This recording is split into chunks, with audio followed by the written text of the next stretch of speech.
The Aurora hung in geosynchronous orbit above Earth, her fusion reactor's gentle hum a stark contrast to the quantum drives that powered the sleek vessels surrounding her. Captain Sarah Chen stood at the observation deck of Orbital Station Alpha, watching her ship through the reinforced glass. After 20 years of service, the Aurora was the last fusion-powered vessel in the United Earth Fleet, a relic in an age of quantum propulsion and AI-driven systems. Still brooding over your old girl, Admiral Marcus Hayes appeared beside her, his pristine white uniform reflecting the station's harsh lighting. The decommissioning orders are final, Sarah. Tomorrow, we begin dismantling her. Sarah's jaw tightened, but she kept her voice steady. She's never failed us, Marcus. Not once in 20 years. These new quantum ships, they're down for maintenance every 3 months.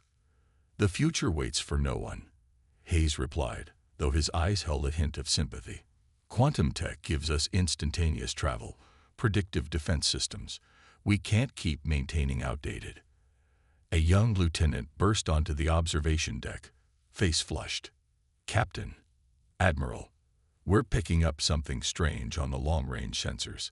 They followed him to the station's command center, where holographic displays showed streams of data from the fleet's quantum sensor network. Lieutenant Raj Patel, the station's senior sensor officer, beckoned them over. It started about an hour ago, Patel explained, manipulating the holographic display. A quantum fluctuation unlike anything we've seen before. It's massive, but our sensors can barely detect it. The readings keep shifting. Sarah studied the data, her years of experience noting something odd. Have you checked the auxiliary systems?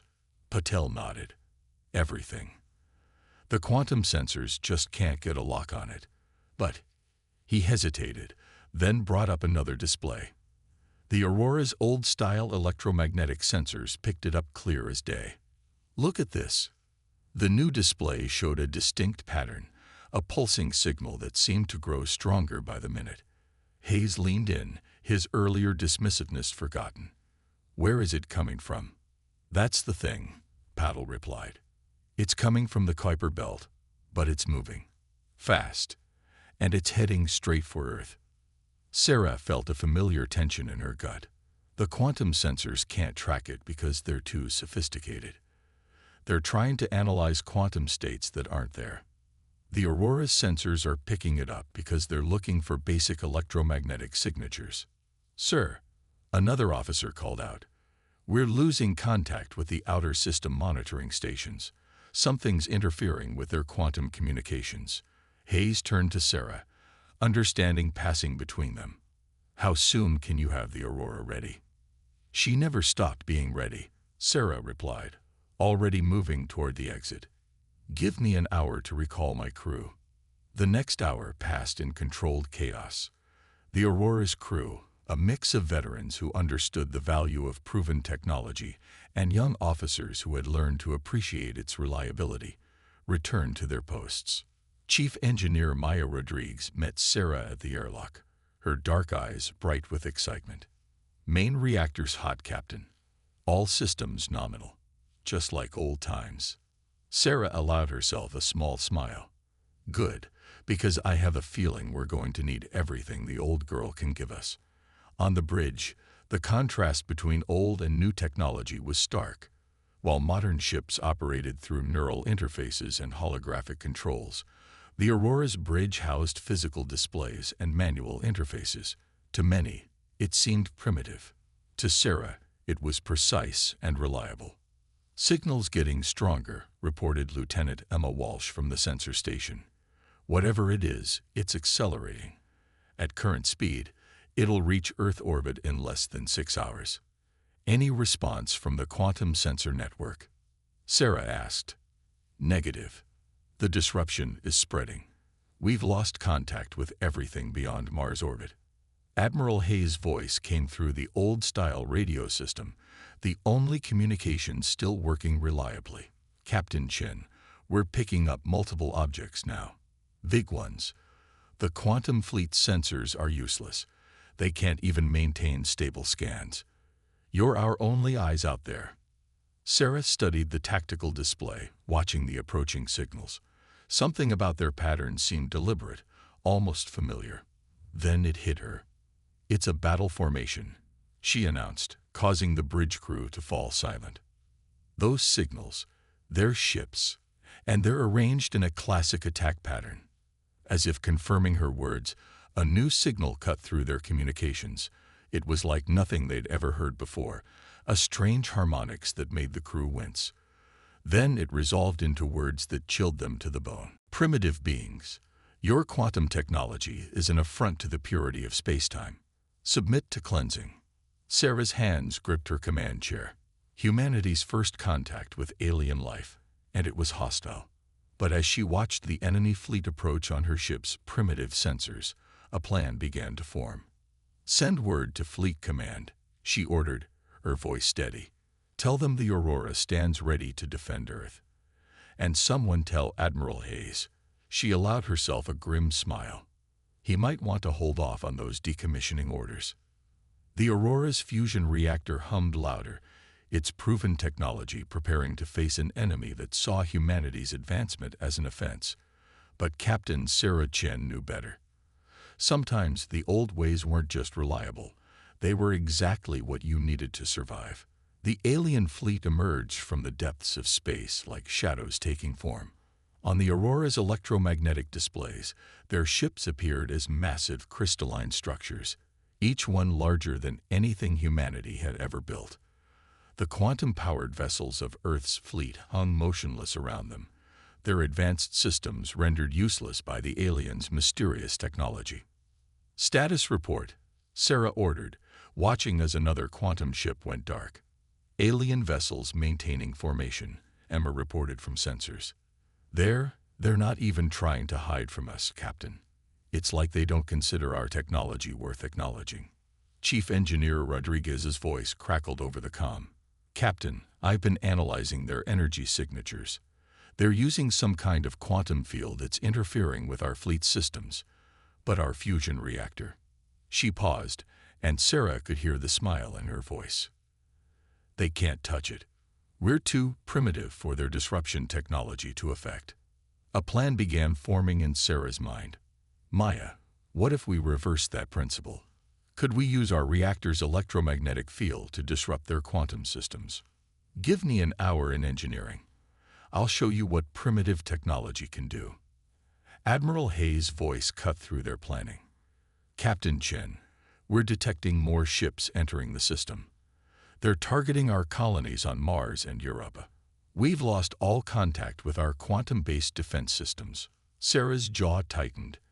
Earth's military had become so dependent on quantum technology that they'd forgotten the basics of warfare. But the Aurora remembered. Her old-style radar, her electromagnetic sensors, her fusion-powered engines, they were immune to the aliens' quantum disruption. "Admiral, I have an idea," Sarah said, "but you're not going to like it." The plan was desperate, perhaps even suicidal. The Aurora would use its immunity to the alien weapons to get close to their fleet. Their old-style nuclear torpedoes, guided by simple computer systems the aliens couldn't disable, might be able to penetrate their defenses. "It's a primitive solution," Sarah admitted to her crew during the briefing. "But sometimes the old ways are the best ways." The Aurora's fusion reactor hummed to life as they prepared for battle. Maya had coaxed every bit of power she could from the old systems. They wouldn't be as fast as the alien ships, but they had something better. They were unpredictable. "Ready on my mark," Sarah ordered, watching the alien fleet grow larger on their screens. Lieutenant Walsh kept monitoring their signals, while Maya stood ready in engineering. The crew responded with quiet determination. They all knew the stakes. The alien weapons fired first, filling space with deadly quantum energy. But the Aurora's thick armor and basic shielding held.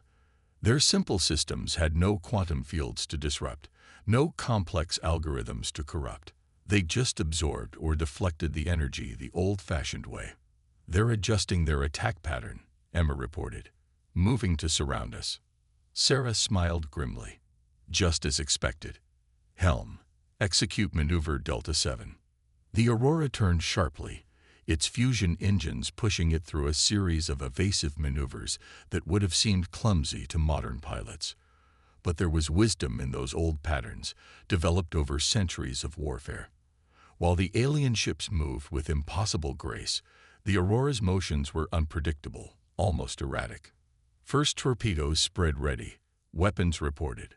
"Target their lead ship," Sarah ordered. "Let's show them what primitive technology can do."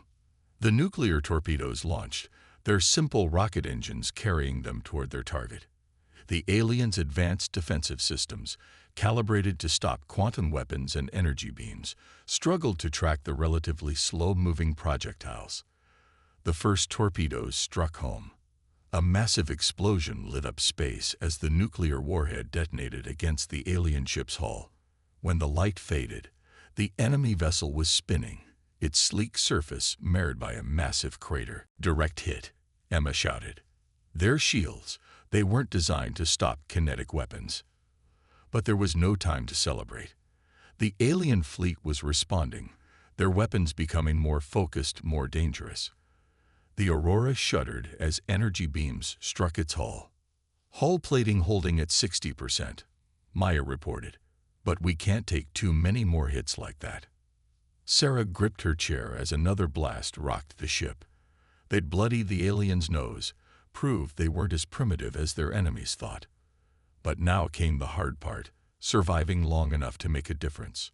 "Prepare second torpedoes spread," she ordered, "and get me fleet command. Tell them to ready every nuclear weapon we have planet-side. We've proven these bastards can be hurt. Now we just have to figure out how to hurt them enough to make them leave." The Aurora turned to face the alien fleet again, its fusion reactor growling with power. They were one ship against many, obsolete technology against the most advanced weapons in the galaxy. But they had something the aliens didn't understand: the strength that comes from simplicity, and the power of a crew fighting for their home. As Sarah watched her tactical display, she realized something crucial. The aliens' quantum technology wasn't just their strength, it was their weakness. They'd become so dependent on their advanced systems that they'd forgotten the fundamental principles of physics, and that oversight might just be humanity's salvation. Smoke filled the Aurora's bridge as damage control teams rushed to repair what they could. They had been fighting for hours, using hit-and-run tactics against the alien fleet. 2 enemy ships now drifted in space, their hulls broken by nuclear fire, but the Aurora had taken heavy damage in return. "Status report," Sarah called out, wiping sweat from her forehead as environmental controls struggled to keep up.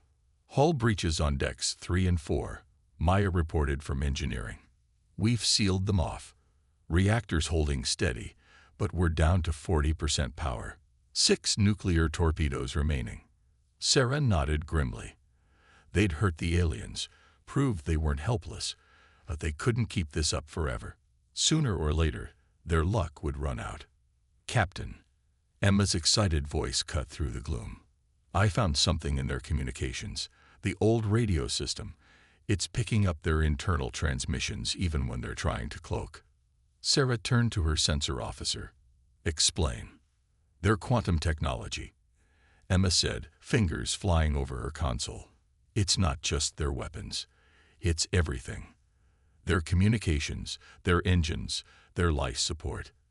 They've built their entire civilization on quantum fields, but our old radio system is so basic that it sees right through their complexity." Maya's voice joined in from engineering. "Of course. It's like trying to use a quantum computer to count apples. Sometimes simpler is better." A plan began forming in Sarah's mind. "Send this data to Earth. And get me Admiral Hayes." The Admiral's face appeared on screen moments later. He looked tired but determined. "Captain, we've been working on something. Those disabled quantum ships in orbit, we're retrofitting them with fusion cores from our old submarine fleet. It's not pretty, but it should get them moving again." Sarah allowed herself a small smile. Trust humans to find a way to make old technology work in new ways. How long until they're operational? First ship should be ready in 3 hours. But Sarah, Hayes paused. We're detecting more alien ships entering the system. A lot more. The news hit like a physical blow. They'd barely survived against the first wave. How could they face reinforcements? Suddenly, Maya's voice cut through the silence. "Captain, get down to engineering. There's something you need to see." Sarah found her chief engineer standing next to the ship's fusion reactor, a strange look on her face. "What is it?" "Been studying the alien weapon," Maya said, pointing to a display. "The way it disrupts quantum fields. It's not just affecting our fleet systems. It's making their own technology unstable too. They have to maintain perfect quantum coherence for their systems to work." She smiled. "And our reactor? It puts out a lot of electromagnetic interference. Nothing dangerous by our standards. We built our systems to handle it. But their quantum tech, it's like fingernails on a chalkboard to them." Sarah's eyes widened as she understood. "If we could generate a strong enough electromagnetic pulse, we could disrupt every quantum system in range," Maya finished. "Their weapons, their shields, their engines, everything would fail at once." "Can we do it?" Maya's smile faded slightly. "Maybe. But we'd have to push the reactor way past safety limits. And we'd need to get close, really close to their command ship." Sarah thought about her crew, about Earth waiting below, about all the people counting on them. "How long do you need?" "Give me 2 hours to modify the reactor shielding. After that, it's all or nothing." The next 2 hours were a blur of activity.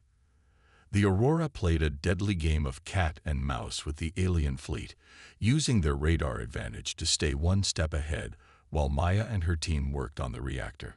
Emma discovered she could use the old radio systems to detect patterns in the alien fleet's movements, providing crucial tactical advantages. Finally, Maya's voice came over the comm. "Ready, Captain. But I should warn you, this could fry every electronic system we have. Even if it works, we might not survive it." Sarah turned to her crew. This was it. One way or another, they were about to show these aliens why you should never underestimate primitive technology. "All hands, battle stations." The Aurora turned toward the alien command ship, its fusion engines burning hot. The enemy responded immediately, energy weapons lighting up space around them. Hull plating failing.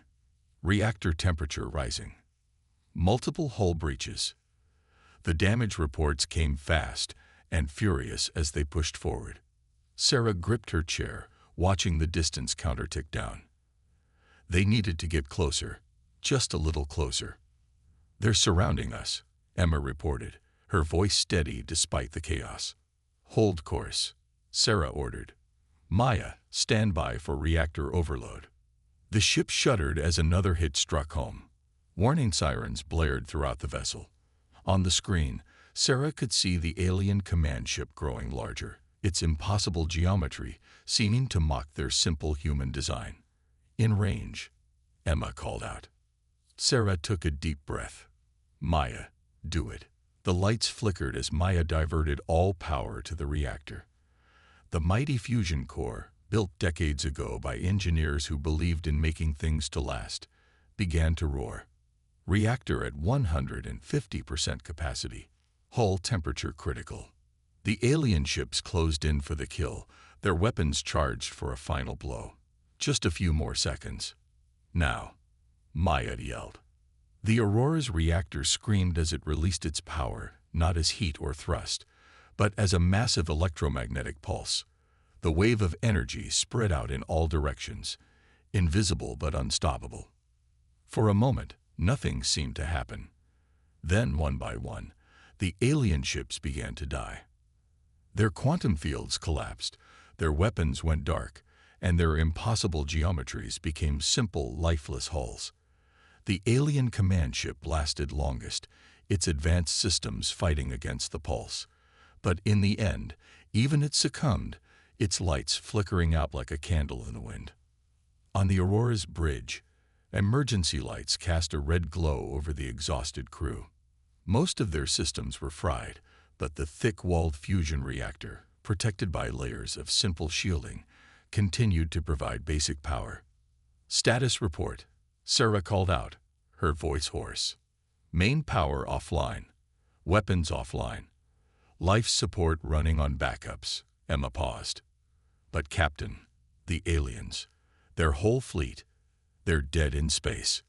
Before Sarah could respond, a weak transmission came through their backup radio. It was Admiral Hayes, his voice filled with amazement.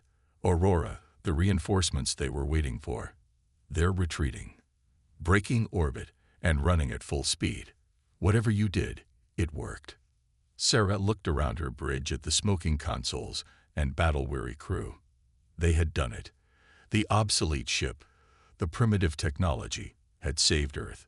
Send word to all ships, she ordered. The old ways still have some fight left in them. As if in agreement, the Aurora's reactor hummed steadily in the background. Its simple, reliable power a reminder that sometimes the best technology isn't the newest. It's the one that gets the job done. Hours later, the Aurora drifted in space, its hull scared and systems barely functioning. The electromagnetic pulse had worked better than anyone had expected, but it had also taken a heavy toll on the old ship. Emergency repair crews worked around the clock, trying to restore power to critical systems while the disabled alien fleet floated nearby like dead sea creatures after a storm. Sarah stood in engineering, watching Maya and her team work on the reactor. The massive fusion core had survived the overload, protected by its simple but effective shielding, but many of the control systems were fried. "How bad is it?" she asked. Maya wiped grease from her hands with a rag. "Could be worse. The old analog backup systems are still working. We've got basic power and life support, but the main control computers are completely dead. Can we fix them?" Maya hesitated. "Sir, I've been thinking. The aliens are still out there," she said, pointing to a simple radiation detector that showed the enemy fleet's position. "They're not dead, just disabled. Their quantum systems are probably repairing themselves right now." Sarah understood. When the aliens recovered, they'd be ready for their EMP trick. But Maya wasn't finished. Look at what worked against them. Radar, fusion power, analog controls. Everything simple, everything basic. What if we rebuilt the Aurora that way? Strip out all the complex computer systems and replace them with old-style controls. The idea was crazy. It went against every modern naval doctrine. But they had already proved that sometimes the old ways were better. How long would it take? With help from Earth, maybe 48 hours. We got enough spare parts in storage, and I know the ground crews have been raiding museums for old equipment since this started. Sarah nodded slowly. "Do it. I'll inform Admiral Hayes." The next 2 days were a flurry of activity. Earth sent up shuttles carrying equipment that hadn't seen use in decades. Analog radar displays, manual fire control systems, even old-style radio equipment. The Aurora's bridge was transformed, modern touchscreens replaced with physical switches and dials.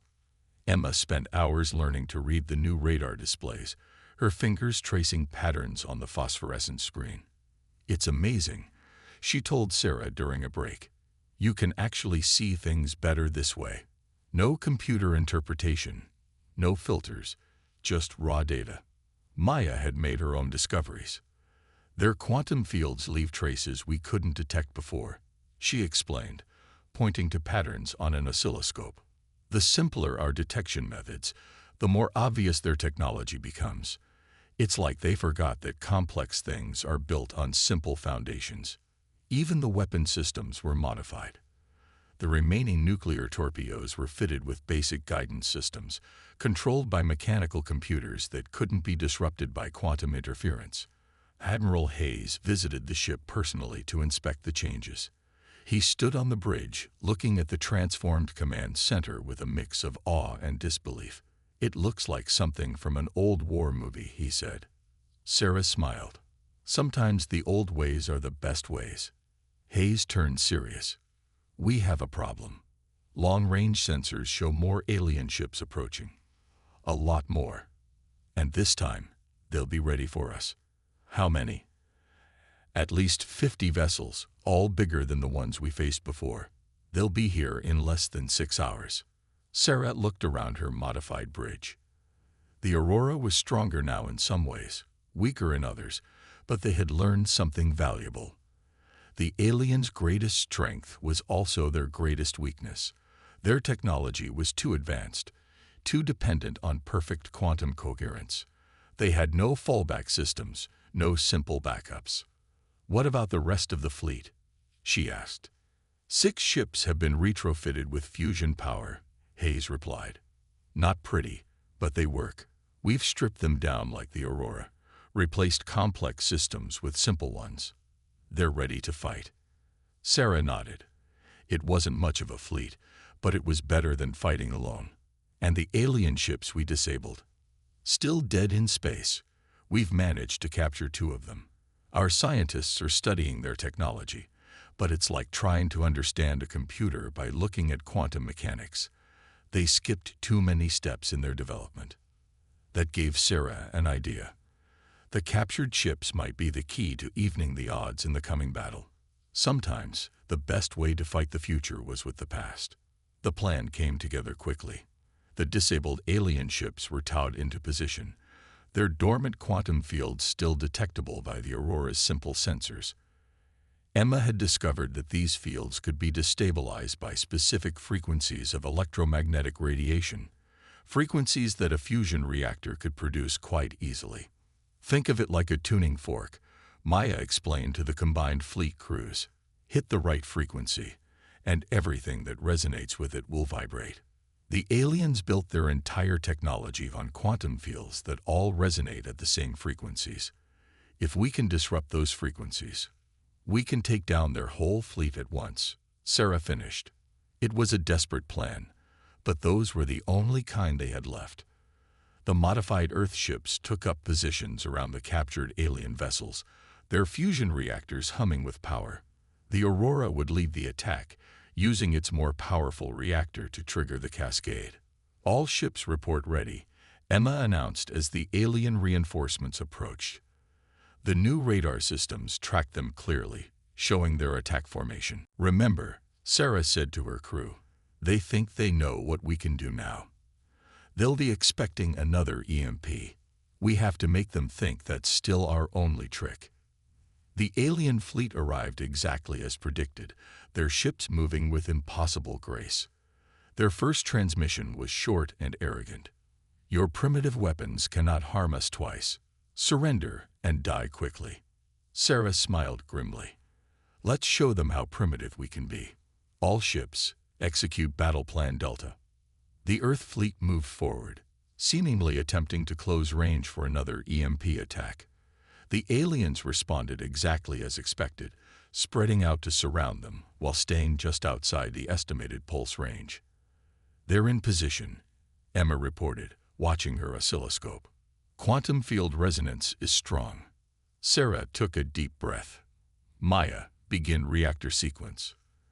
The Aurora's fusion core spun up, but instead of building to an EMP burst, it produced a carefully calibrated frequency of radiation. The captured alien ships, positioned like giant tuning forks in space, began to resonate. "Quantum field destabilization at 10%, Emma called out. 20%, 30%.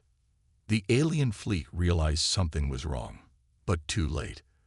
Their quantum fields were already sensing with the captured ships, the resonance spreading like ripples in a pond. "Field destabilization at 50%. The cascade is starting." Space itself seemed to shiver as the quantum fields began to collapse. Alien ships twisted and distorted, their impossible geometries failing as their fundamental technology betrayed them. 70%, 80%. Sarah watched on her simple radar display as the enemy fleet began to break apart. Ships lost power, weapons failed, and their perfect formation dissolved into chaos. "Quantum cascade complete," Emma announced finally. "Their entire fleet. They're just empty shells now." The bridge erupted in cheers, but Sarah kept her eyes on the radar. The aliens had fought to their end. their quantum technology making them invincible until they encountered an enemy who remembered the basics of physics. Admiral Hayes' voice came over the radio, filled with pride and amazement. "Well done, Aurora. I think you've just changed the course of human history." 5 years later, the Aurora floated in its new home, a specially built dock at the Space Naval Museum. Its battle-scarred hull had been preserved exactly as it was after the final fight, a testament to humanity's triumph over advanced technology. Sarah, now Admiral Chen, stood at the observation window, watching a group of students tour her old ship. The young faces pressed against the viewing glass, eager to see the vessel that had changed the course of human history. "Still can't stay away?" a familiar voice asked.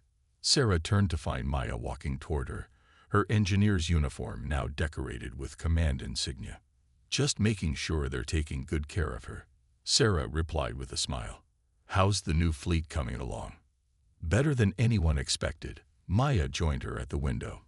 "The hybrid ships are performing perfectly, fusion power cores, analog backups for all critical systems, and just enough quantum tech to keep up with modern needs.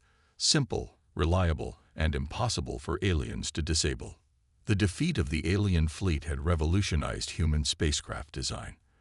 The new doctrine emphasized redundancy and simplicity, combining the best of old technology with carefully selected modern advances.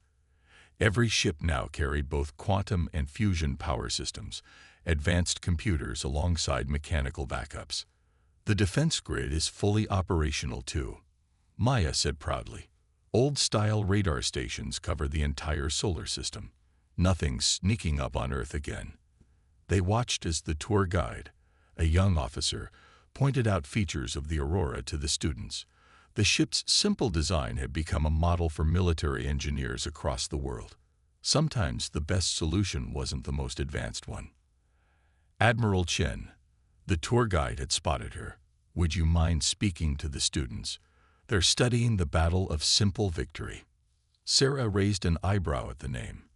Historians had a flair for dramatic titles, but she nodded and followed the guide to where 30 eager faces waited. "Is it true the aliens never came back?" one student asked immediately. "They tried once," Sarah replied. "A small scout fleet appeared at the edge of the system 2 years ago. When our warning shots disrupted their quantum fields, they turned and ran. They learned their lesson about underestimating primitive technology." "But why did their advanced technology fail?" another student asked. "Weren't they smarter than us?" "Smart isn't always the same as wise," Sarah said. "They focused so much on advancing their technology that they forgot about the basics, like building a house on sand. No matter how impressive the building, if the foundation isn't solid, it will fall." The students nodded, taking notes on simple paper notebooks. That was another change since the war. People had learned not to rely too heavily on complex technology. Computers were tools, not crutches. A soft beep from Maya's communicator interrupted the discussion. She checked it and turned to Sarah with a serious expression. "Admiral, Fleet Command needs us. The deep space arrays picked up something." Sarah excused herself from the students and followed Maya to the command center. Admiral Hayes was waiting for them, studying a display that showed familiar quantum signatures at the edge of detection range. "They're back?" Sarah asked. "Not exactly." Hayes brought up a recorded transmission. "This arrived an hour ago. I think you'll want to hear it." The message played, translated from the alien language they had come to know well. "To the defenders of Earth, we bring greetings and a request for dialogue. Our civilization has reconsidered its approach to technological development." Sarah and Maya exchanged looks. "They want to talk," Hayes said. "More than that, they want to learn." Apparently, their defeat here caused quite a stir back home. Their scientists started questioning their complete reliance on quantum technology. Now they want to understand how we created effective hybrid systems. "They want to learn from us?" Maya asked incredulously. "The primitive species. Sometimes the student becomes the teacher," Sarah said softly. "What's the Council's response?" "They're willing to open diplomatic channels, but they want the hero of the Battle of Simple Victory to lead the first contact team. Hayes smiled at Sarah, interested in being an ambassador. Sarah looked out the window at the Aurora. The old ship had taught humanity a valuable lesson about the danger of abandoning proven technology in the rush for advancement. Now perhaps it could teach that lesson to others. On one condition, she said, we host the first meeting here at the museum. Let them see where it all started.